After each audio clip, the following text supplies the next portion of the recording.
that video introduction was the upfront summary that I'll provide in today's video. Today, I'll be talking a lot and going really deep in this possible design of the Sonos headphones. Now, if you have no time, now would be a good time for you to leave this video with all the visuals and the comments that I've made in the video up front. But I really like you to stay on for today's show, as this will be a very important discussion that we're going to have as a Sonos community. And if any one of you are from Sonos and you are listening and chiming in right now, please listen hard. Take notes and maybe learn something from the comments section down below. And to my viewers out there, please write all your requests and wants from a pair of Sonos headphones, and I'll make sure that someone from Sonos comes in to pick up your comments. Even if it is as simple as you want a pair of Sonos headphones, write it down in the comment section down below so that we can register our request and Sonos knows that there is a demand for this. Now leave a like and let them know we want this. Now in the month of May 2020, there was a spark somewhere in the Sonos user community. Specifically, it was from Greg Kenyon. It dawned upon him that Sonos, the innovator of wireless multi-room music listening experience, did not manufacture headphones. And so he spent a couple of weeks conceptualizing the Sonos Go headphones that you just saw. Now, there are probably a few million Sonos users around in the world, assuming that there are multiple users per speaker that Sonos sells, since there are multiple people in every household. Now, if you have not heard of this name, Greg Kenyon, you are about to get very familiar with this name. Well, at least amongst the 100,000 unique visitors to my channel every month. Now, speaking of which, only 30% of you are subscribed to my channel. Now would be a pretty good time for you to click the subscribe button to change that percentage a little bit. Bloomberg first reported in early 2019, I think, that Sonos was looking to launch its own headphones, but the company had been able to avoid any subsequent leaks until August 2020. Now, whether the sequence of events were related or inspired by one another is anybody's guess. Let me just state that Greg Kenyon was definitely way ahead of the game. Now, I did a video speculating on that set of headphones in the month of September 2020 based on the leak patent filing. Well, actually not technically leaked, because patent filings are supposed to be on public domain, available for public inspection. Now first, I think that the Sonos community needs to kick itself, including me, for overlooking this one heck of a design inspiration coming from a Sonos fan. Now, all the videos and the pictures that you have seen earlier in the video represents some of the best work and level of details that I've yet to see in any design prototype ever. And it all came from Greg Kenyon. Now, if Sonos launches this headphone today, I'll buy it in a heartbeat. No ifs, no buts, no caveats on the sound quality. It just looks that great. Now, I hunted down Greg Kenyon and got his permission to use his work. Now, I respect IP and this work is so good. I feel that like I'm legit stealing from him if I don't get his permission first. In fact, it took me about 2 months before I managed to secure permission from Greg. Now, let me dive into the design a little bit. I'll pour over every single detail that's rendered out in Greg's work. Now, in this first render, you will notice a couple of things. First, the adjustable bands. Now, they are actually retracting into the ear cups themselves. This reduces the exposed moving parts, and it will no doubt increase the longevity of the headphones by reducing the exposure of mechanical hinges. Now, second, the headband itself, it looks to be covered in some sort of fabric, as with the ear cups. Now, from this render, it is actually quite hard to tell how they feel against your skin. Fabric is a departure away from the usual premium soft leather or lambskin that is used in a premium set of headphones. It might even mean that it won't stand up against perspiration, but it could also mean that they are more breathable and comfortable. Now, considerations for usability aside, it does look pretty fresh from a design perspective. Third, the ear cups, at least from this angle, it looks like they could be color-coded to help identify the left and the right ear. Now, in the audio world, red usually means right. So maybe the other side of the ear cup is lined internally with maybe, green or blue or even white. Then I realized that this ear cup is actually for the right ear only, so we don't know how it looks on the left ear. So maybe there's an improvement on this design aspect that can be further fine-tuned to refine the product usability on a day-to-day basis. Now, the fourth point I want to make from this perspective is that the control panel on the exterior of the ear cups. Now, this looks to mimic the touch controls that are on every single Sonos device. So a regular Sonos user will feel right at home with this. Play, pause in the middle, tap front side for volume increase, back side for volume decrease, and you swipe forward for skip front and swipe backwards for replay or the previous track. And the last and most important point in this whole design, the mic mute button. Now, if Sonos makes this to be a headset with mic, which of course it should, then making use of the onboard mic for intelligent assistant or Sonos voice would actually make this an experience with many of the smart headphones from any of the other premium headphone manufacturers like Sony, Bose or Apple. Is going to be quite similar. Now, speaking of which, there should be no doubt that the mics will also be used for noise cancellation purposes. Now, talking about active noise cancellation, this might be the challenge here. Note that the competition has been on the scene for many years now with active noise cancellation. Bose has almost perfected it before Sony came into the picture, and Apple got on the bandwagon 3 years ago with the AirPods Pro and subsequently the AirPods Max. They are not looking back. Now, this could be exactly the point where Sonos trips up. Sonos, they don't know noise cancellation. The performance in this area might put Sonos out of the league, which could be the reason why they have not released the Sonos headphones despite filing for this 3 years ago. Well, I would think that it's better to do it right than to rush out something that doesn't impress. And Sonos, please don't you dare launch this without active noise cancellation. Now, lastly, on what looks to be the capacitive buttons, I believe that the final product will have them in slightly more subdued prints, or maybe if it's LED LED, to be a little bit dimmer.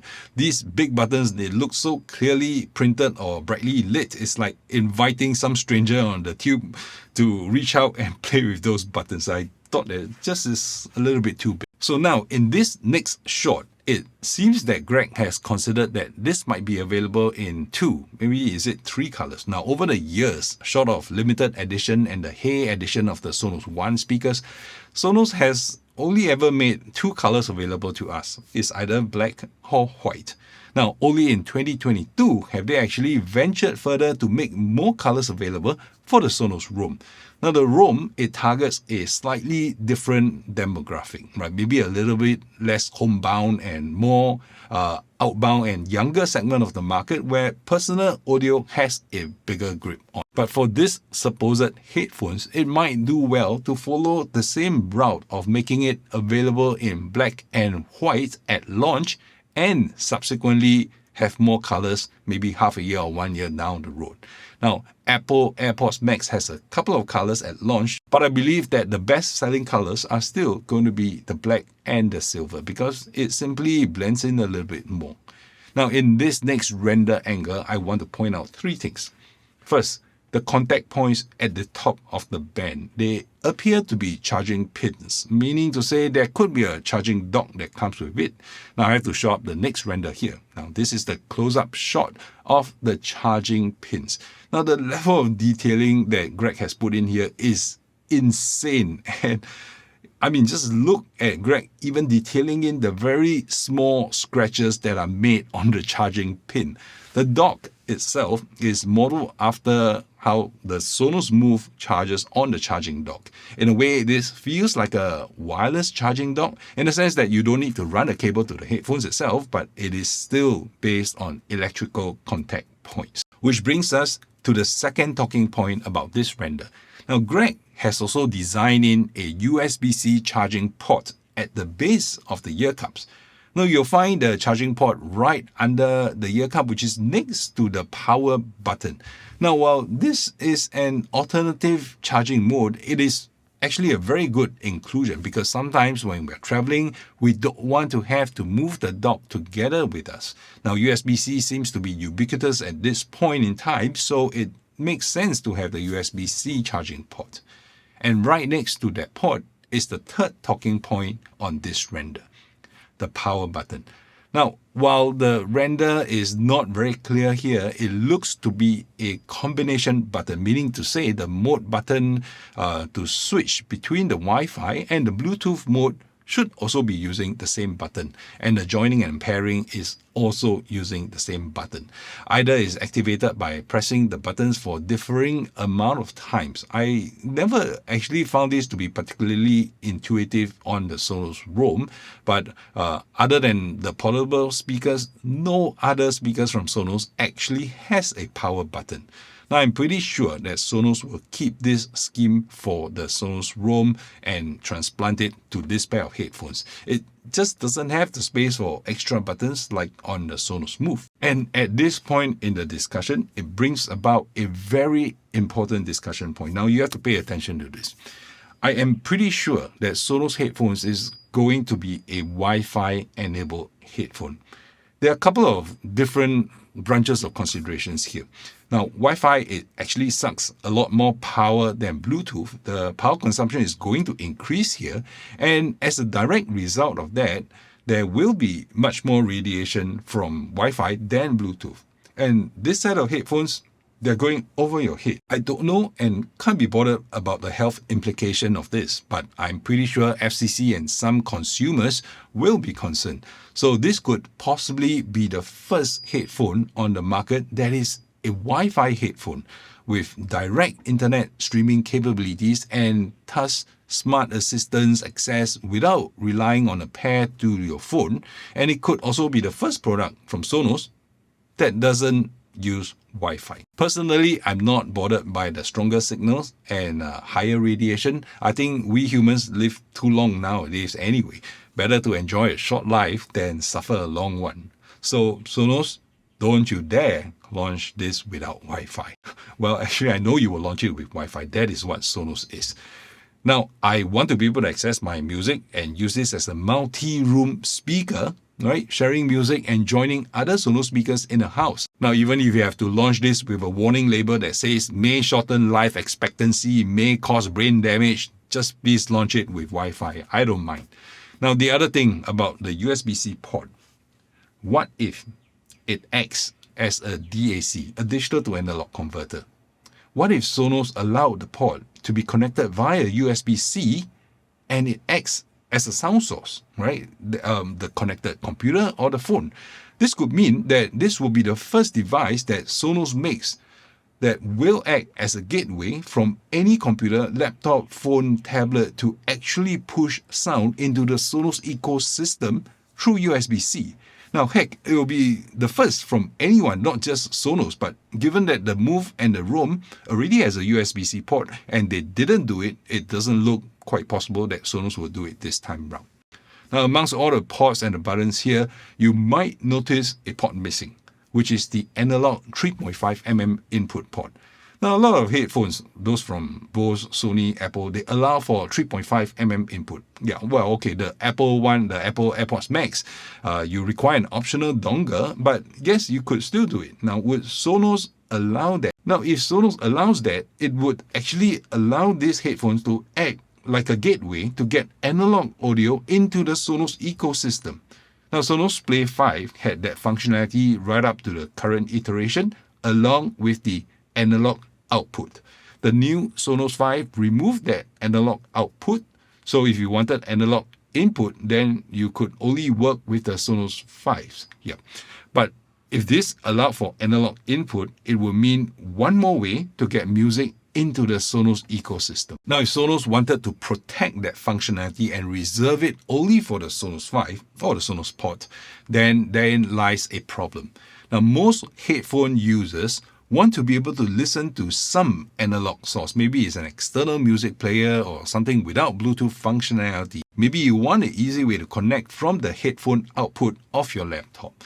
Now, Sonos could implement a 3.5mm port in two ways. It could transcode the analog input into a digital one, which Sonos can then share out with the whole Sonos ecosystem, allowing you to play both on your headphones as well as other devices. Maybe even another pair of headphones. But that could, and most probably will, introduce lag. Now, the other way for them to do this is to create an input port that will skip the entire DAC, the digital to analog converter, and purely just use the cans as a playback device. Meaning to say, it doesn't get all the wizardry of the Sonos multi-room capabilities, but that will mean a lag-free listening experience, and maybe you don't even have to turn it on. But Sonos has never actually done that before. If Sonos refuses to do that, it could alienate an entire genre of users who wants to use it purely as a pair of good headphones. So there are quite many considerations that Sonos has to make, balancing reach and sales versus maintaining the ecosystem and ensuring no cannibalization of sales from their other products in their current line. So beyond the ports, Greg didn't stop at designing the concept of how it looks externally. Now in this next render, you'll notice that he went as far as to design even the removable ear cups. Now in the earlier comment I've made about using colored inner ear cup liners to differentiate between the left and the right, from this shot you'll see that both are actually red. So this is probably an area that can be improved upon. In the next render of the Sonos Go headphones in full naked glory, you will see that Greg has designed in the panel that protects the driver. So we can't quite see the drivers, but the design of the protective cover has like a tri-blade propeller design that will allow sound to pass through. But it is the detailing at the side of the ear cups that makes this shot very interesting to look at. The mesh at the sides, it looks like it mimics the current perforated grille over the current design of the rest of the Sonos soundbar lineup. Well, actually all their speakers. While this is covered up by the grille itself, it is the level of detail that really takes my breath away. I mean, look at how Greg even animates the action of removing the ear cups. So I'm not sure if these are designed to be open back headphones, which should not be the case if they are supposed to be noise cancelling. So the mesh grills at the side, the perimeter, it could simply be just for looks and for design. Having covered the design consideration extensively, I'd like to switch gear, and now we go about thinking what Sonos moving into the personal audio space is like. Now, Sonos has never made a pair of headphones before, and if they do, there lies an opportunity to create a set that the market has never seen before, used in ways that were never ever imagined. Now I'm going to list down a couple of possible killer features which I think only Sonos can create because of the sheer control over the entire ecosystem and their product design. Note that I mentioned that this should be a set of Wi-Fi connected headphones, meaning to say AirPlay 2 should be supported, so would a plethora of other streaming services be as well. So Spotify Connect, Apple Music, Tidal, Deezer, and so many others could play directly to the headphones, not limited to just Bluetooth. You could, in theory, walk around and control the music without having to rely on your mobile phone and a Bluetooth connection to the mobile phone. Direct streaming could also mean access to much higher quality music streams directly from, say, Spotify and Apple Music without the phone having to stream it over AAC. Not that AAC is bad, but a direct connection to the streaming service will be a lot cleaner and better for sound quality. And because it goes via Wi-Fi, it also means that it plays in the same network as all other Sonos devices. Assuming that you have Sonos devices already, this could play together in tandem, like in a multi-room, except you're not in your own room, you could, in theory, watch the same movie as someone else in the room playing it over a Sonos soundbar, and you could increase the volume for yourself if you wanted more volume without affecting everybody else. In fact, if you had multiple sets of headphones, you could stream the sound to every single pair for every single viewer, each controlling their own volume and their own sound preferences and EQ setting. Now that would also mean that you can listen to the same music source together, sharing music in unprecedented ways. Now the other way that I can think of using this pair of headphones is to have Sonos route speech and dialogue to the headphones and leave the music, the soundtrack, or the environmental cues to the full system. Now this could help enhance intelligibility of dialogue, or maybe just route bass to the subs that you have in your room, in your home setup. This could increase the physical feel of the bass beyond what a pair of headphones could deliver into your head. Now granted, this will definitely make the sound very weird for anyone not using the headphones, but hey, innovation. We might not know that we want it until we are presented with that option. Now the last feature, and the last thing that I'm going to talk about in today's video, is an important one. So here goes. Sonos, use the built-in mic for Trueplay. You missed the chance with the Sonos Roam, which was portable and had a built-in mic for auto Trueplay. It was a standardized mic, so you don't actually have to worry about having all the different mics in the Android ecosystem, which was an excuse that you have used for many, many years. Now, granted, you will still need motion sensors, probably in the headsets, to detect motion and movement. But think about it. Apple could squeeze positional audio in their H1 and H2 chips found in the AirPods. Now, I know this relies on positional tracking of the phone nearby, but I'm not saying to use the same design and logic, right? Apple Watch, they have motion sensors built in. Even cheap step trackers had those built in for years. It is really not that hard, not that expensive. If you enable Trueplay using the headphones, it opens up a new world of possibilities for Android users. They no longer have to maintain their friendship with iPhone owners in order to have to invite them over to perform Trueplay every once in a while. Basically, if you were trying to perform Trueplay, all you need is to wear the headphones, sit in your main listening position, and the multiple mics in the headphones will then be able to pick up the sound signals from all directions, whatever speakers you have, and then map them out accurately. You will probably still need to walk around a little bit for the second part of Trueplay, but maybe you could even do away with the motion sensors and waving the phone around, because the headphone will have multiple mics, which would otherwise be used for active noise cancelling and maybe even the transparency mode. And the advantage of this would be that the mics will be exactly at where your ears are. It cannot get more accurate than that. Well, so that's all I have to share today for the Sonos headphone. This is a render, not the actual one. And I hope Sonos picks this up if they are planning to release the headphones in 2023. They might do very, very well to pay attention to this video, as well as all the comments that you guys are going to leave in this video.